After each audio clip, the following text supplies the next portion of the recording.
Minicozzi, I had the pleasure of working with years ago at Public Interest Projects. If you haven't heard about public interest projects, they basically are the reason that Asheville is the way it is today and have done incredible work in our community. But I'll let him speak more on that and all the things that he's done with Urban3, which is so impressive. Can we hit the next slide? Our mission is to empower entrepreneurs and to bring resources together for entrepreneurs. And a huge thanks to our organizing committee. We have a great team. I'm Erica Como, we have Eric Wenzel, Bill McKinnon, Sarah Leslie, Nick Breen, Sean Como, Siobhan Robinson, Ray and Paula, and then we just have had Brian Hickey join us. So, here's what I will say. Joe, I've only seen him really present a couple times, and my brain was so lit up afterwards, and it changed my thinking on everything. And he was going to present the week after the storm, but we decided that wasn't the time to talk about urban planning. So it's with great joy that I welcome Joe Minicozzi to the stage. Yeah.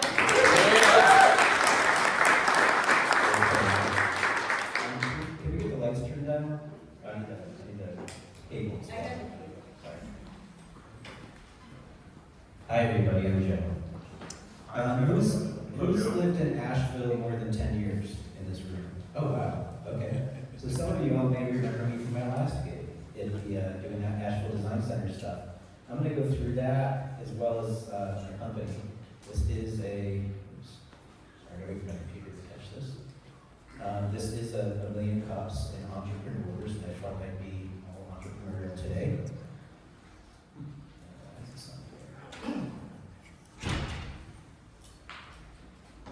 Okay, so I have a company called Urban3 that does economics of cities all over the country, actually all over the world. We've done stuff as far away as Australia and New Zealand.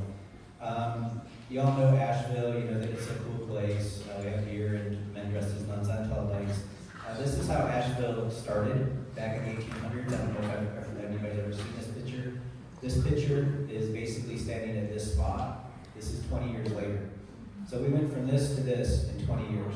It exploded. When people say Asheville grew, we didn't see anything compared to the growth in the 1920s.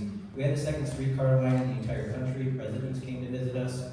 And during the, I don't know if y'all know this, during the Depression, in the 1920s, we grew at 20% population every single year of that decade. We became the second largest city in North Carolina. We were bigger than Charlotte. Did y'all know that? The only city that was bigger than us was Winston-Salem. We achieved the highest debt per capita of the entire United States. We were number one. And when our books were audited, we thought we had $5 million in the bank. It turned out we had $18,000 in the bank. Our entire city council was indicted. The mayor committed suicide. This is probably the last time we saw leadership in Asheville. But this is Thomas Wolfe, famous American author. This is what he had to say about Asheville during that time. Asheville has flung away, has squandered fabulous slums. They've flung away the earnings of a lifetime. They've mortgaged those of a generation to come. They have ruined the city. And in doing so, they ruined themselves, their children, and their children's children. What a hell of a thing to say about your child. Incidentally, his second book was called You Can't Go Home Again, for obvious reasons. He stayed in New York City and was a professor of English literature at NYU and didn't come back. We chose to pay off our bonds. It took us until 1976. This is the headline from the paper. They're there burning the last bond. We got this Asheville with their tiara. We got these three white guys burning the bond. And here's Billy Graham. It's a big deal. When we burned our bonds, we came out of that debt and we started doing what other cities did. We cut a highway through the north side of downtown, which became the Crosstown Expressway, or I-240, we call it. The coup de grace is when we blew the Bowcatcher Mountain up. Incidentally, I'll come back to this. The citizens actually fought this and proved it was cheaper to do a tunnel through the mountain.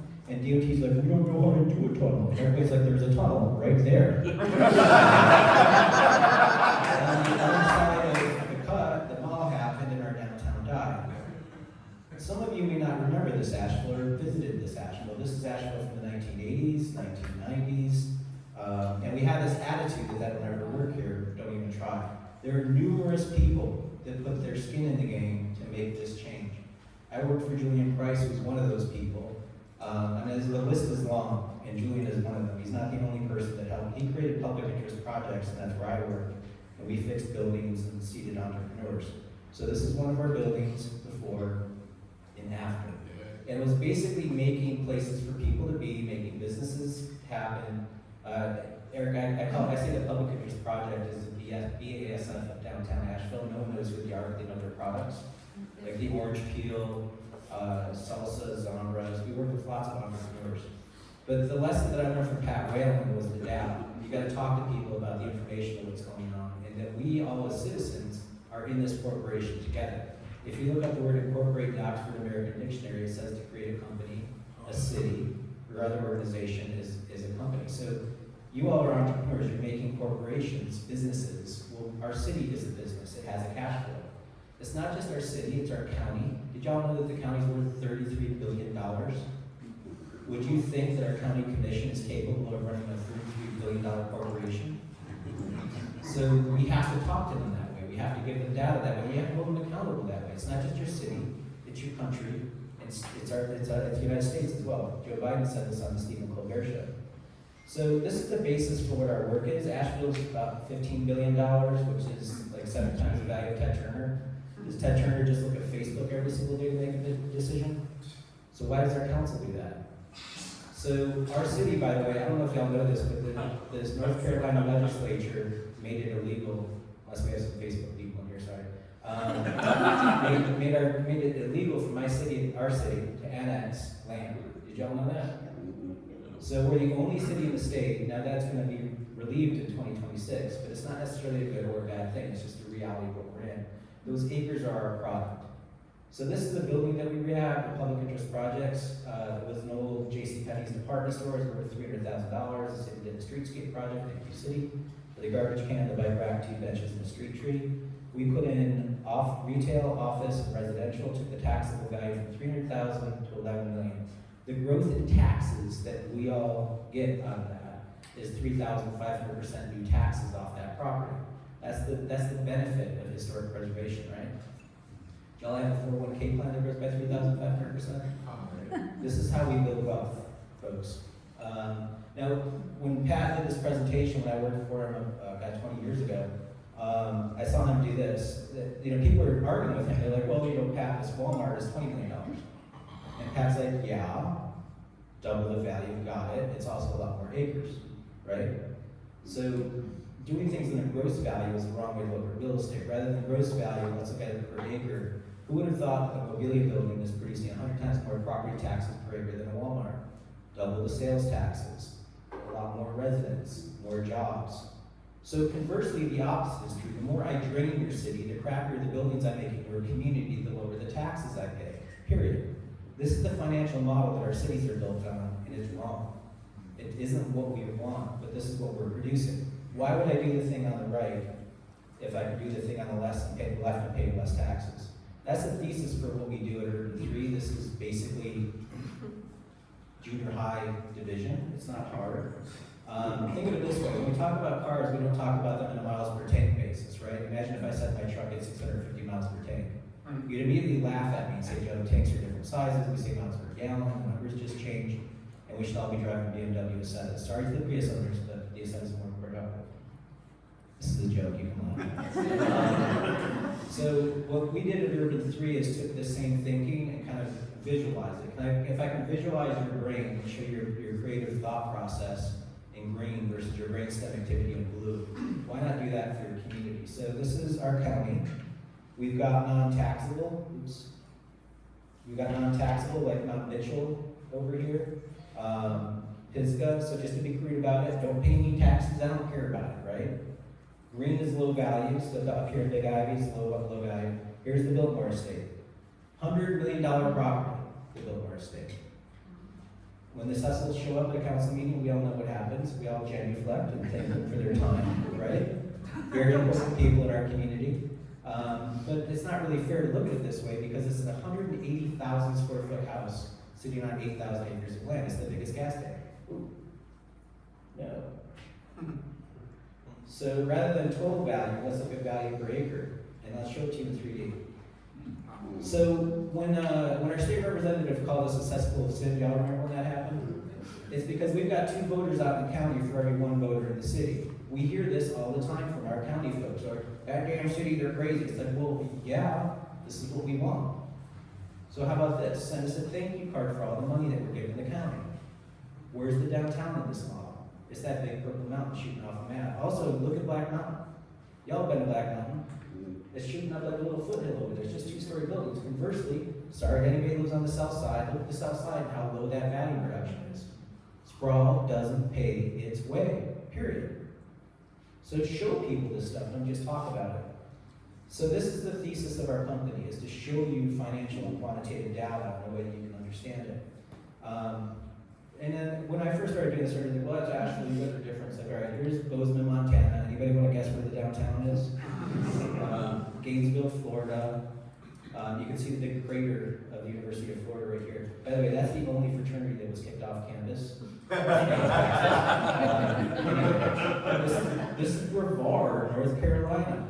8,000 people. You can see it's a little downtown. You can see how they sprawl their way out to the Walmart over here and how low value that Walmart is.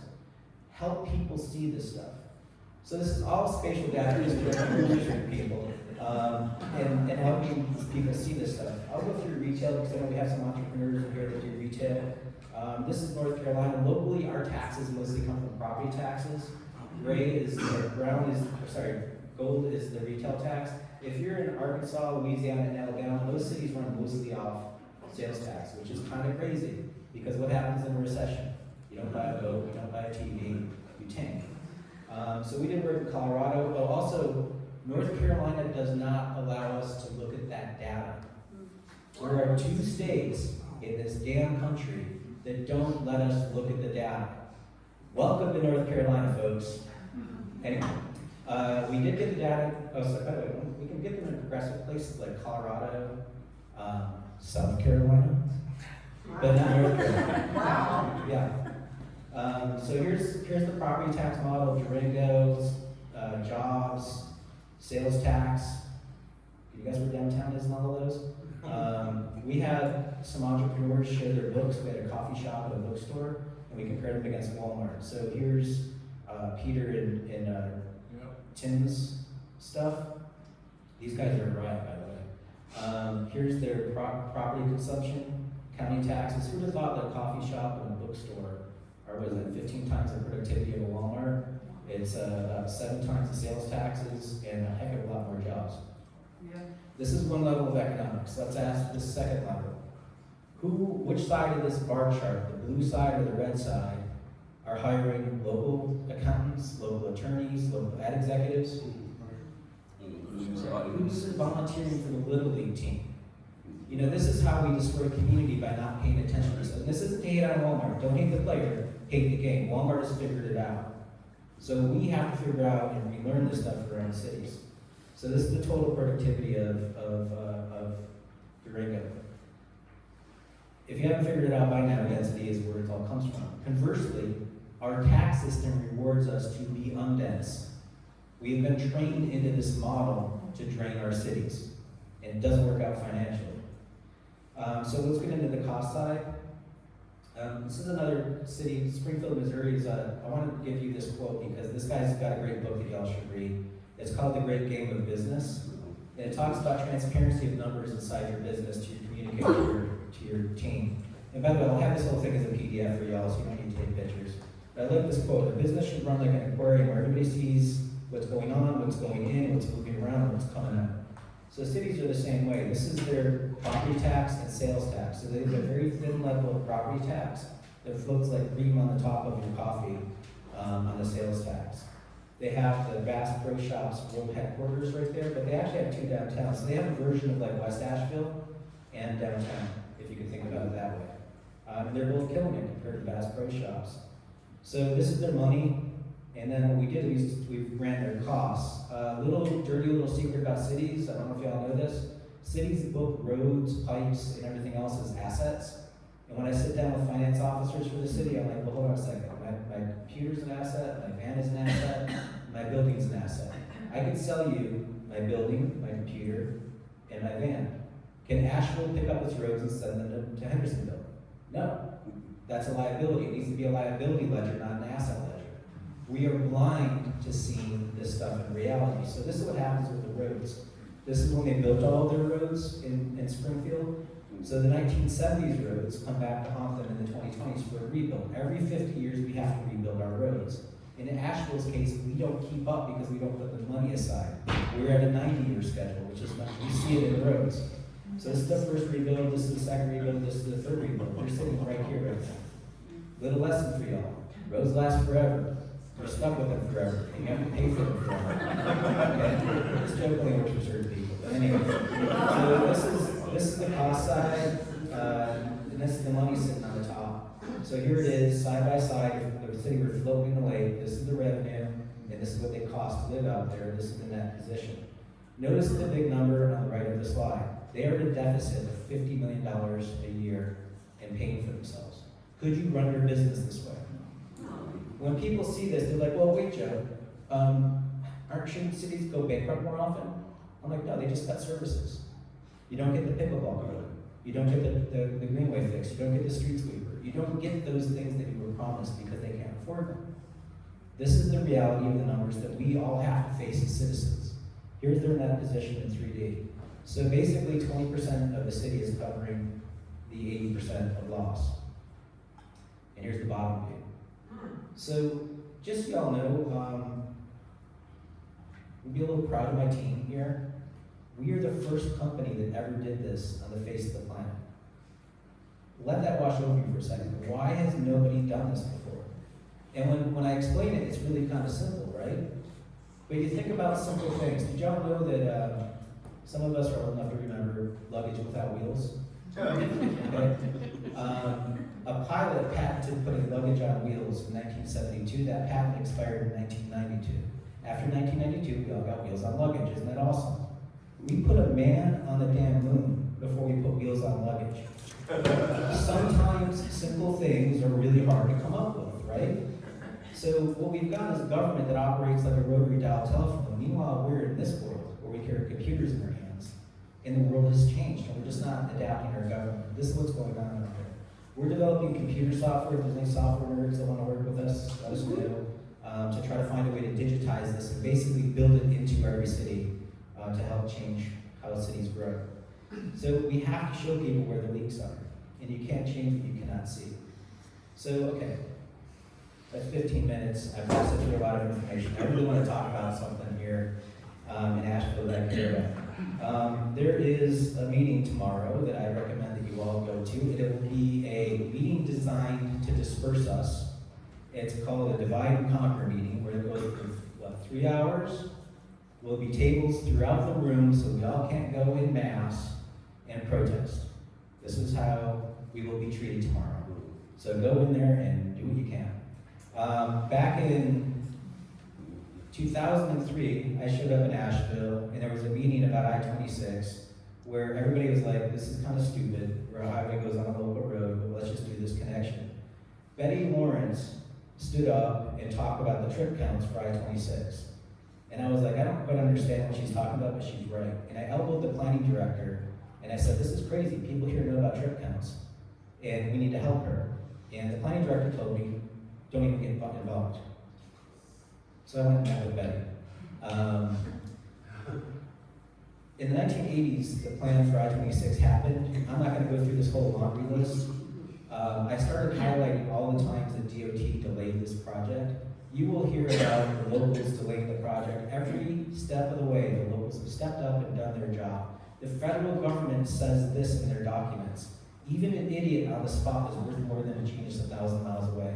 It tells the highway administration to come talk to us because we might know something, right? So in 2000, this is the most important document, and I will just email me and I'll send it to you. This is called the CCC report, the Community Coordinating Committee. This happened in the year 2000. Look at the people on the right. Everything from SIBO to this young budding environmentalist named Brownie Newman were involved. These are a diverse group of people. The chamber was there, the DOT was there, and they came up with these recommendations. I'm not going to go through all of them. I'm just going to highlight a couple of them. One of them was a signature bridge. getting Patton Avenue back so we can have local redevelopment and get that tax base back. These are all clear, cogent, and easy recommendations that our community made. So that public input happened. In 2004, we started the design center because the DOT had come back with alternatives 4 and 5, and both of them were the dog's breakfast. So we're a bunch of designers. Some of you might remember this. We took over Bill Langdon's office. Bill has passed away. Thank you, but thank you, Bill, for all of your work in our community. And we basically commandeered his office, built models, and turned it into a clubhouse to do design. We were there just twice a week for a solid year, working Saturdays. We did night sessions where we did design sessions, and we took this seriously as professionals in our community. In 1 year, we did over 2,000 hours of volunteer time to give a solution. My job was to go around and do road shows. I would go to every Kiwanis Club, Rotary Club, and show what we were doing and ask for input. It was very transparent.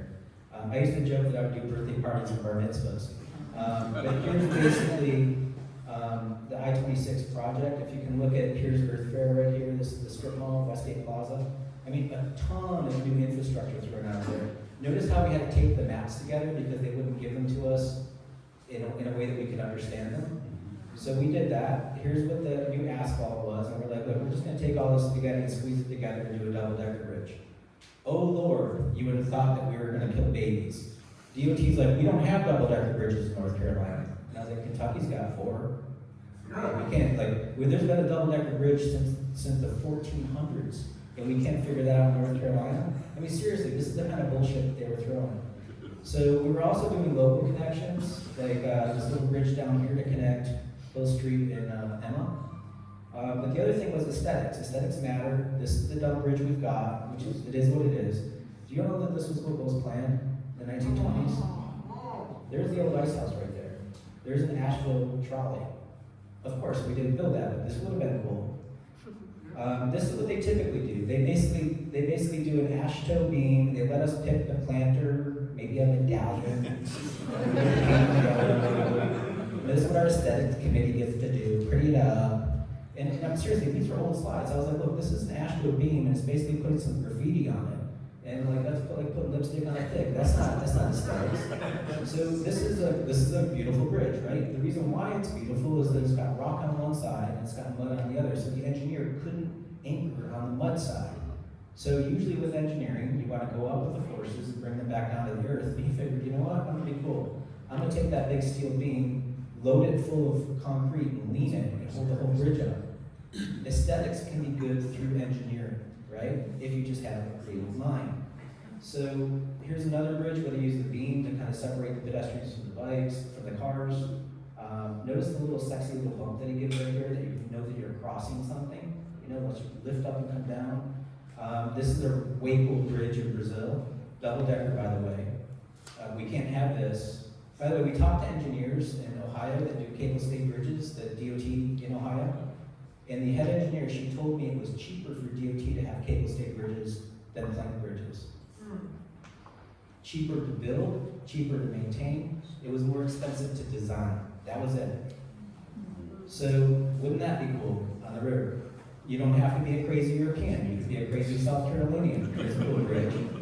This is on all sorts of city websites. There's the other side of I-26. We've got this bridge. So we could do cool things. This is a super sweet bridge in Penobscot, Narrows, Maine. I don't know if you can notice the top of this thing, but there's an observatory up there. I paid $10 to go up there with Lori and Lori. $10. What tourist wouldn't pay $10 to go to the top of a bridge to look around Asheville? Why are we shooting for the bottom of the barrel on this? This is a double-decker bridge in Portland, Maine. They build bike racks like the bridge. This is a real estate developer selling views of the bridge. I mean, we can aim high. You can even be up in North Carolina. This is the Lincoln Viaduct. Sound walls. This is Scottsdale, Arizona. They build them with like lizards and stuff on them, all sorts of patterns that reflect the Native American culture. This is Las Cruces, New Mexico. I mean, we can do lots of things with this stuff. But the data, as the architects were drawing all of this stuff, I was looking at the real estate on the east and west bank of the river. Lots of real estate there that can come back in our taxable value once you do this. So this is what basically gets freed up on both sides. both sides. I'll come back to that in a second. Here's the area between Hillcrest and downtown, before and after, what we could do. And here's what it looks like on the ground today and tomorrow. Notice the mass transit that we're talking about. So as the architects are drawing, I'm running the numbers. These are from 2007. I'll update these in a second. So about $700 million in development. Everybody remember Martin Nesbitt? Martin Nesbitt came in the room while we're designing. He's like, how about a civic center? We're like, sure, why not? So we put a civic center out there, 300,000 square foot civic center. Even with a civic center, we're still getting $700 million, which means that's $111 million of set city, county, and school taxes that we'll get out of this land while we're fixing our community. So DOT fought us. They said that our double-decker bridge wouldn't work. By the way, I got this meeting on tape if you all want to watch it, 2007. And here's the bridge that they designed of our design. I am not making any of this up. I sat down with Brownie and I said, okay, Brownie, look, you've got 37 feet of clearance, or from slab to slab dimension, so the top of this slab to the top of that slab, and 17 feet of clearance. What's 37 minus 17? 20. Y'all ever seen a 20-foot thick beam before? They were saying, oh, there's a curvature problem coming off the top of that deck. I'm like, yeah, because they inflated it to cause that problem. So at the meeting, Brownie asked them, as a licensed professional engineer, are you saying you're not qualified to solve this problem? 5 engineers spoke, and none of them could answer. And Terry Bellamy shut them down after that. The city and the county gave us $80,000 to hire an engineer. We hired Fig Engineering. We worked with DOT, this sort of shotgun marriage thing, where basically, and I'm not making this up, they said, we'll continue to work with you. If you just, for the EIS process, don't do a double-decker bridge, just do a side-by-side, because we already said that you can't do a double-decker bridge, so we don't want to have that in the process. And stupidly, we agreed. If I could turn back time, we should have fought them on that.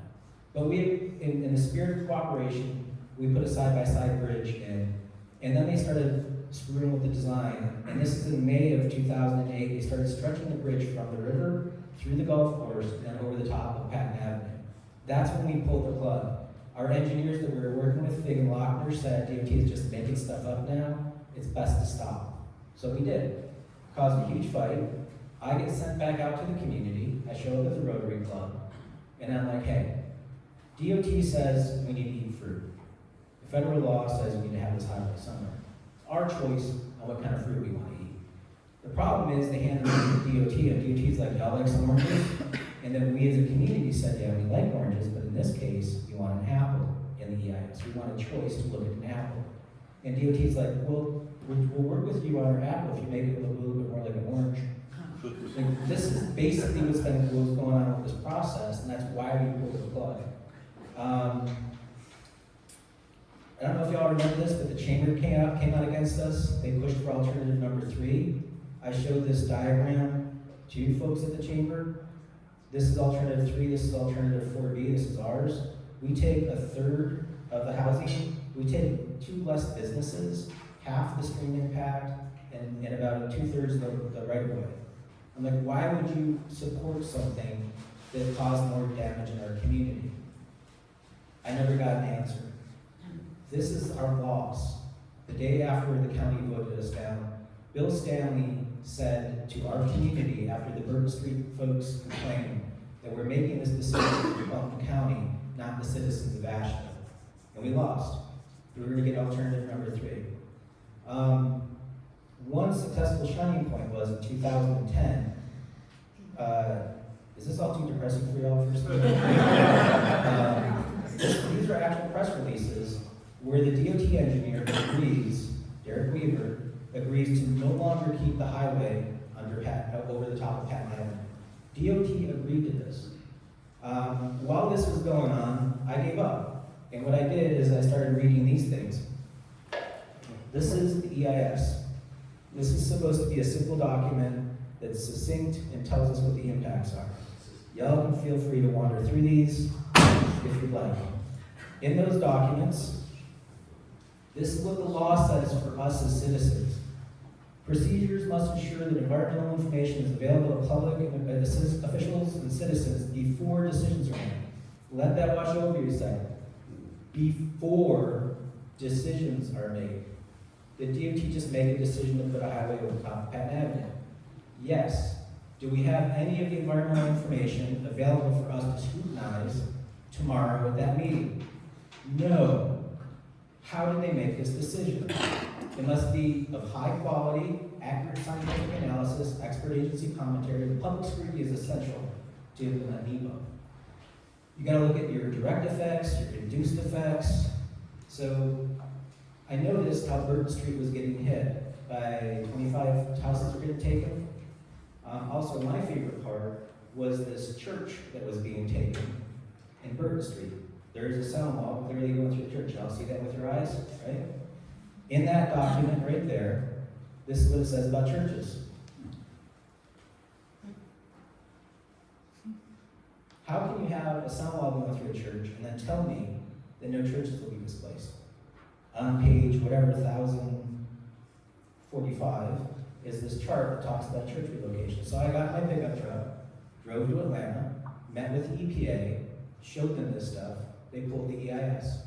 I came back to Asheville, and they also substantially impacted Burton Street neighborhood. Yet when you look at the neighborhood impacts, no mention of Burton Street. So Mike Clemens from SIBO told me, basically accused me of stopping the project. And I said, what did I stop? I'm only following the law. So I should just sit around and just not interrogate this stuff? They put a 4-year pause on the project. And you know what? I'll do that all day long. This is my community, and I don't want to see these impacts in my community. And that's what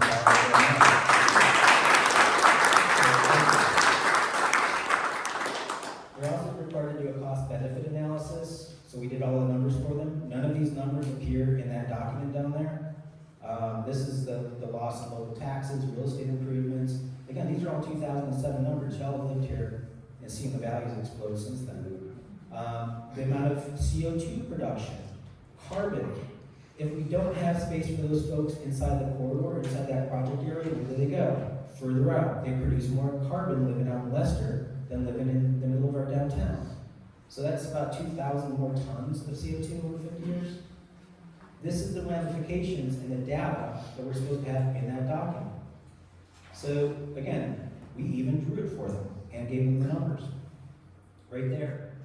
When you look at the effects of the tax base that they wrote, I'm not going to go through this whole thing, but it's basically a lot of gibberish. They're just like, they do it in this very obscure way. Therefore, even under the worst case scenario, the effect of the property tax base would be less than 1% of the tax value. What does that mean? So I did the math on this. Asheville's worth $14 billion. What they're saying, 1% of $14 billion is $140 million. They're saying that the effect this project is going to have on our community, if we don't do the redevelopment on Patton Avenue, is $140 million. What did I just show you earlier? So, sorry. Is that more than $140 million? Maybe you want to do some math this early in the morning? That looks like it's more than $140 million. So why would they tell us lowball like that? No one challenged them on this. I wrote a 30-page letter, by the way, and submitted it, but I'm just chopped liver. The city and the county did not challenge this. We've got to be firm with all of our politicians. They're undercutting us. They're underselling us. They're not standing up for what our community is. So I'll just be dumb. Like, let's just go grab the building at the corner of Hilliard, Klingman and Patton. The Del Rey apartments. Y'all know those? Okay. You could fit, like, what is that? 1, 2, 3, 4, 5, 6, 7, 8 of those in that project area. That'd be $175 million. Just doing something that stupid, just rubber stamping that in there, is more potent than what DOT did. They're not giving us expert, qualified analysis. They're letting engineers tell us what to do. Would you go to your plumber to get your proctology report? These people aren't qualified. So that's the number. Sorry, I might be a little saucy. Yeah. It's a lot of trauma. So they're required to give us an interdisciplinary team of environmental design, folks trained in the environmental design arts, social sciences, planning, and decision making. I asked them in one of the meetings, I'm like, so you're supposed to have a multidisciplinary team. I noticed that you're just all engineers. transportation engineer, structural engineer, civil engineer. You know, it's a, where's your landscape architect? They go, oh, we'll get one of those sooner or later. Seriously, this is how they approach us. Is that multidisciplinary? This is their design, just for the hell of it, I broke down the expertise of their entire team. Those are all the engineers at the far right. I was nice. I was like, somebody's got to have at least a bachelor of arts, right? So there are 8% of them. Some guys like a history major, somebody else. None of them are trained to understand this stuff. So we're accepting information from not competent professionals. Shame on us. We need to demand, like, why are we volunteers? Why did it take citizens from this room to do all this work? That's not fair. So again, there needs to be here. Okay, so I'm gonna jump ahead. I'm running out of time here. I feel the air in the room kind of collapse a little bit. Sorry. Just for fun, I was like, you know, we're a data company. We can do some analysis. Does anybody ever check the weatherman? Like, let's look backward at the weather person and see how accurate they are. So here's in 1980 when they started the project, because this has been going on so long. I was like, let's just check all their projections. In 1980, they're like, by the year 1995, we're gonna have 54,000 trips on I-26 in West Asheville. Ooh. Well, here's the actual, what happened. And that's pretty close. In 1995, they redid their projection, and they're like, it's gonna be 68,000 by the year 2021. It's like, all right, that's cool. Here's the actual. For some reason, in the year 2000, and this is the reason why Betty Lawrence was pissed off, this was their projection. By the year 2025, that would be this year, there would be 143,000 trips through West Asheville. This is what actually happened. 2 years later, to the city's credit, they called bullshit on it. They're like, yeah, we don't think that's right. Anthony Butte said, God, let me redo the model. They dropped it down to 99,000. Here's the actuals. And then for some reason, inexplicably, in 2010, they cranked it back up to 122,000. All of the designs that are in that EIS were designed to that number. This is a fire hose that they're laying at the garden spigot. So trips keep coming. Just for fun, I had a summer intern. Her name was Mari. And I was in 2013, I was like, Mari, let's just grab the last 10 years, let's just blow it forward and see what happens. So here's Mari's numbers. Mari's in blue. And let's see what actually happened for the next couple of years. Mari is actually closer than DOT. My intern is better than DOT. Now here's the kicker. In 2020, look what they did. They dropped it all the way down to 76,000. Because guess what? No.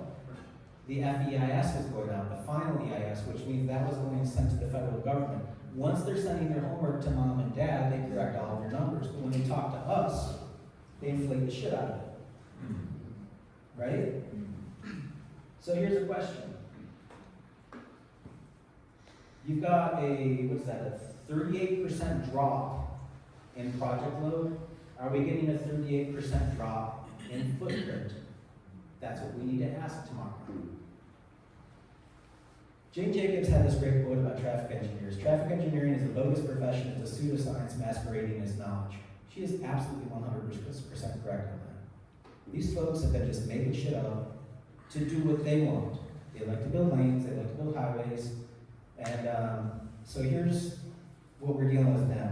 That's what was in the, it's called the LEDPA, LEDPA, least environmentally destructive preferred alternative.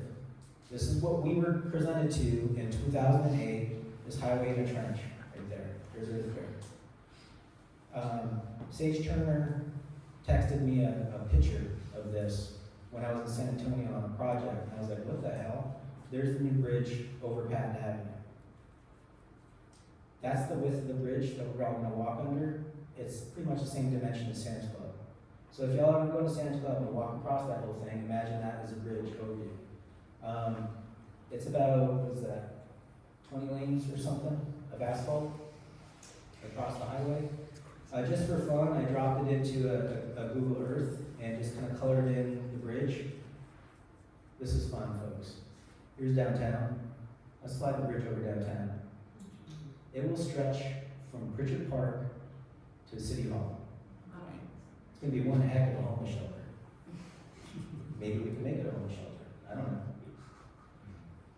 So this is another thing I've been talking with somebody about. This is an actual DOT report analyzing the sound impact. This is done in 1995. This is not new stuff. You'll see at grade, elevated, and depressed. So at grade, elevated, depressed. 50 feet away, there's more impact of elevated. As it goes further out, it gets wider. Depressed actually becomes more quiet, and elevated is more loud at about 250 feet out. It's not only going to affect our redevelopment of Patton Avenue, it's going to affect Sonny's neighborhood, it's going to affect all of West Asheville. Any ability to grow next to it is going to be hampered. So this is what the city's been doing since 2023. They created a committee. Notice where the committee is working. Only on the east side. So the city has known about this for at least 2 years. And somebody told the city to not look at the west side. This is not a new thing, folks. This is something we need to have a real hard adult conversation about, because this is going to hamper our community. Somebody new. This is looking at 240 on the east side here, Hillcrest. Okay, quick test. How many lanes of traffic are on 240 in downtown? 4, right? Immediately connecting to the highway, it's 6 lanes. You go into this bend right here, it's 8 lanes. You get to Hillcrest, it's 10 lanes. Notice there is nothing to connect onto this road. Are these cars having sex and like producing babies? What's happening? This is Patton Avenue. So we're all working on the east side. We're gonna make a beautiful bridge. There's gonna be bikes and pads and all this stuff. It's gonna be awesome. We're gonna have parties on the bridge, and it's gonna be 4 lanes coming over here. But all of a sudden, immediately turns to 5, 6 plus 3 turning lanes. Like, what the hell? 3 turning lanes here, and then 8 lanes there moving traffic. If we just let them do this, they're gonna trash our living room. This is what they do. They don't understand. That's okay. That's how they're trained. It's on us to ask for multidisciplinary analysis. By the way, here's the design of the roadway, the I-26. So you'll note here, I-26 is designed at 60 miles an hour, right? You see it right there on the document. You look at what a 60 mile an hour gives you, it gives you a 12-foot wide lane, okay? Here's Patton Avenue. What do y'all see right there? 12-foot wide lane. Is Patton Avenue a 60 mile an hour roadway? No. In fact, we passed a law in our community that our local roads should be 25. We allow state roads to be 35. Why are we getting a 60 mile an hour design? This is how clueless they are. Now, they told us early on, like, oh, we'll work this design out with you when we get to the design build contract. Yet magically, when we get to the design build contract, it's already designed. What the fuck? You know, this is crazy. This is the other side of the bridge. Look at that intersection. Oops. Right there. 1, 2, 3, 4, 5, 6, 7, 8, 9, 10 lanes. We don't have any sidewalk on this side. We got this kind of joint bike and sidewalk thing. What happens when the buildings come in? Where are the bikes going to go? We're not designing the road to be friendly for a bicyclist. I mean, seriously, folks, people will get killed, period.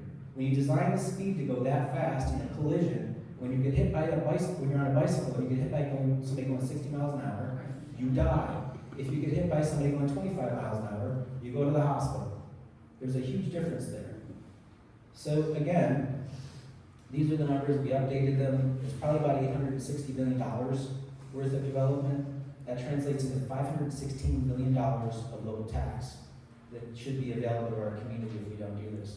Here's what happens when you allow suburbia to happen. This is Patton Avenue. This is the comparison. Which side of this ledger do you want? Now, I can tell you as an architect, I want the stuff on the right. As an urbanist, I want the stuff on the right. As somebody that wants entrepreneurs and businesses to create, I want the stuff on the right. Why are we doing that stuff on the left? So, also the induced effects. So when you look at the roadway section going north to Madison County, what's that? Future lanes? This is not part of the purpose of need. Did the purpose of need of this project say blow a highway out through Madison County? No. It just said fix the damn bridge. Why are you putting extra lanes in there? When you tell me that you want to make it cheaper, there's an idea. There's 24 feet of asphalt that needs to come out. And finally, to close with West Asheville. Really do pay attention to this. They cut off Westover here. They cut off Urban Street here. Why not do a short ramp like this? This is Winston-Salem, by the way, where you have a ramp and a retaining wall. Notice this huge area right there that they fatten it up and push the retaining wall out. So here's this is Winston-Salem. This is Cincinnati. You can build up against the highway if you do it well. So just to look at this, here's an extra lane right here. We've got 6 lanes here. We've got 3, 4, 5, 6, 7. For some reason, an extra lane happens under the bridge here. Again, fattening it up. There's 12 feet we can take out. If you look at this dimension right here, anybody ever seen a shoulder that's 23 feet wide? Like, why do you need a shoulder that wide? And then you've got another 23 feet of the retaining wall space. So there's 58 feet of land on this side that could save Westover. Westover is a bus line that goes to public housing. So that line could actually move to here if we wanted it to, thus saving Westover. These are all design changes that are easy. On the Burton Street side, that's a 48-foot difference between the retaining wall and the ramp. You can move that. And again, it's choices. Is it going to be a little bit more expensive to build a taller retaining wall? Yes. Are we going to save real estate? We'll be able to save these 2 buildings at least. And we'll be able to help folks in Burton Street, which is a legacy neighborhood, retain its connection. What is our priority? Cheap or less impact? According to the design, it's less impact, right? So that's a 48 feet savings. By the way, this is a highway bridge. We presented this in 2006. This is in Cincinnati. That you're looking at a bridge. This is it. It's a building that's designed as a bridge and connects over a highway. It's a federal highway right there. And this is the experience on the street. There are entrepreneurs there. Like, why aren't we doing creative stuff? Ohio can figure this out, for God's sake. By the way, and this is something that I'm not gonna dance around this. They lied to us at the MPO meeting. This is what the engineer said. There are no additional impacts to this change, and therefore it does not violate the NEPA guidance and public involvement that was done prior to procurement. He's basically saying everything is in there, we're just moving some stuff around. Why does the law say you want to provide an equal or better than solution? How is the deck equal to or better than the trench? A, you want to see that decision. It does not conflict with agreed upon criteria, which is a lie. Conflicts totally with our agreed upon criteria. And compliance with federal and state permitting and other, it still has to follow those NEPA documents. So the question to ask folks tomorrow, why are you doing another NEPA review this summer if everything is in the documents? Just floating that out there. By the way, they just announced this last week. They're not doing their work, folks. So I'll just close. You have to have all the information. Demand it. Demand your elected officials to do it. This is what we proposed. This is what we're getting, folks. We did everything we could to try to get better things, and it's time to hold people's feet to the fire. And that's my 40 minutes. Thanks.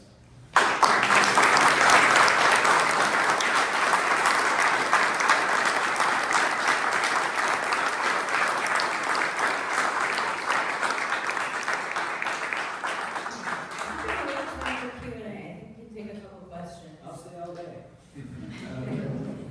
Well, to a point. Sir? When is that meeting? Where is that meeting? And how can we all attend? Oh, by the way, yeah, sorry. Take screenshots of this. This is the meeting, 4 to 7 at the Renaissance Plaza Hotel tomorrow.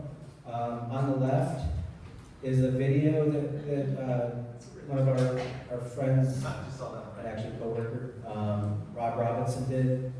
Absolutely amazing video. He's going to be doing more. And on the right is a petition that you can join. Sorry, somebody's in the back as well.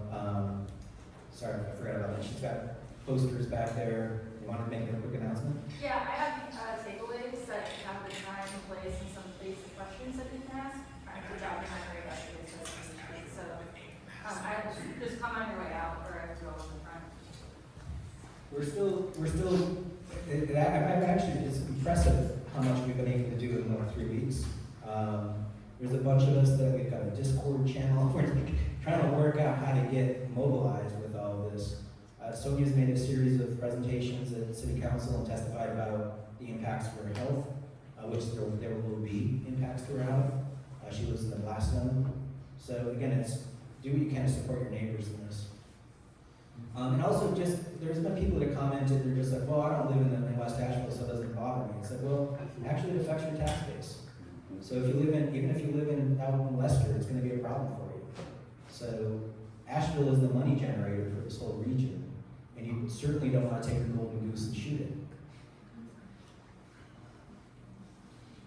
I live on Emma Road.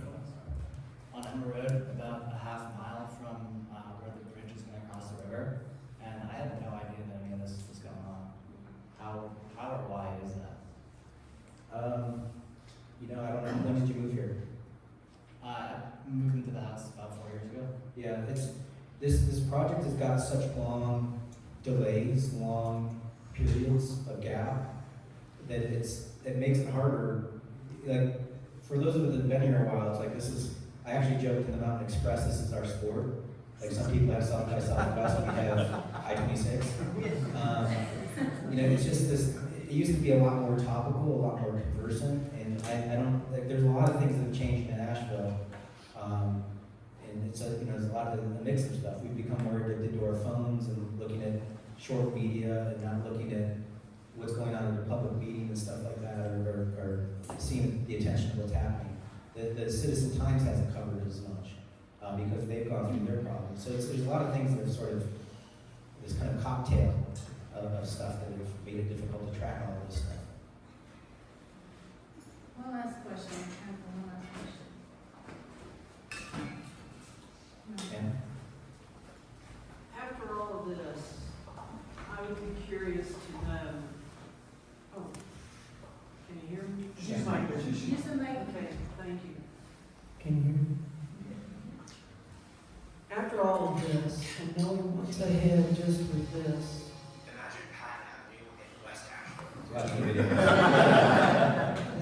I get it, he wants to go.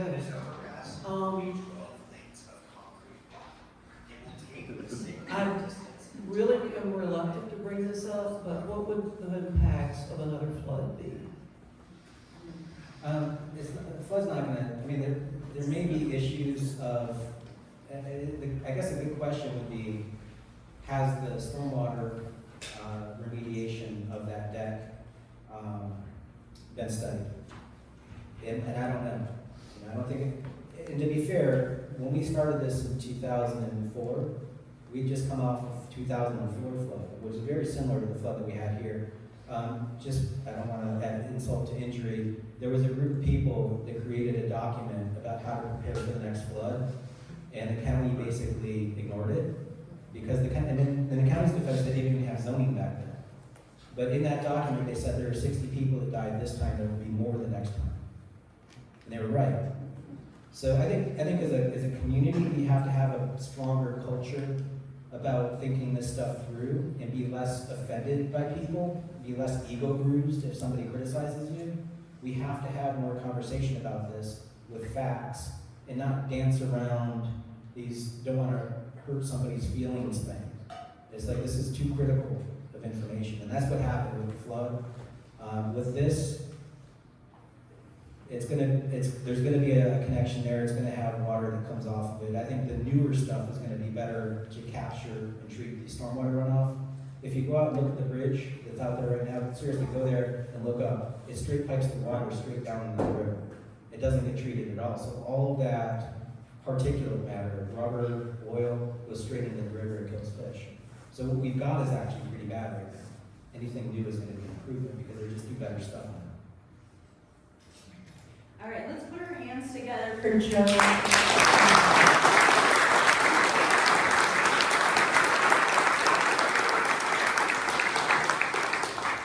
Hey, Eric, how do we get a hold of what you've been shooting on this camera of the whole presentation so that we can help distribute this to people who weren't here?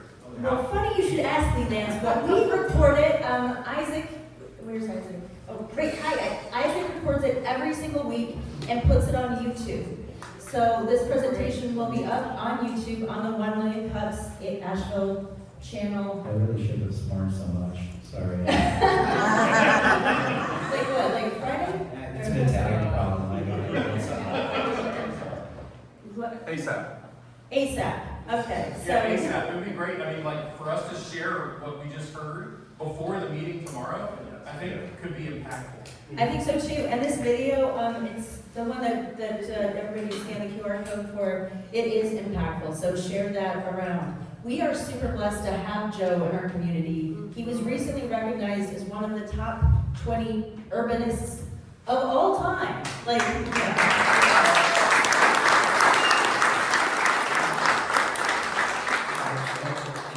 It took me 9 years to get on the planning board too, which is hilarious.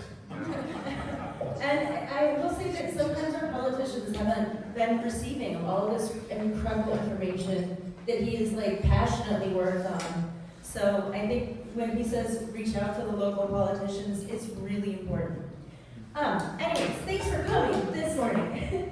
Thanks to Charlie Troy Ball for generously donating space each week, Hatch Foundation, Western Carolina University, SCORE, EOS Entrepreneurial Operating System, Patrick O'Kane, ERC Broadband, Mountain BizWorks, Hatch Co-working, Dynamite Roasting Company, and Baird Brookshire Garside Group. If you can all take out your phones right now, this helps with all of our funding. You just put in a little, I think it's like 2 questions. Not a big deal. But that helps us to put on these events each week and all of the other events that support entrepreneurship here in Asheville.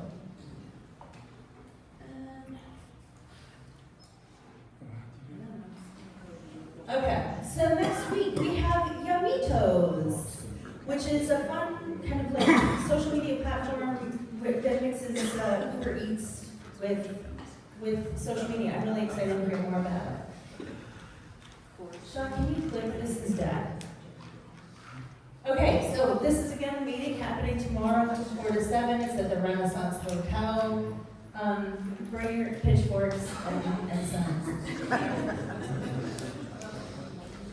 And then on the 30th, buying and selling of businesses meetup. This is one of our friends is doing this, and after the summit, the entrepreneurial summit, he's like, let's make this a little meetup so people can talk about buying and selling businesses here in Asheville. That is at the canteen at the Wrong Way River Lodge, 6 p.m.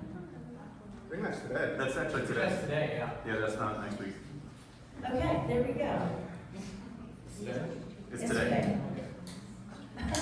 All right, well, thank you guys all for coming out. This is really important that you're here and that you're spreading the good word, and we'll see you again next week. Thank you.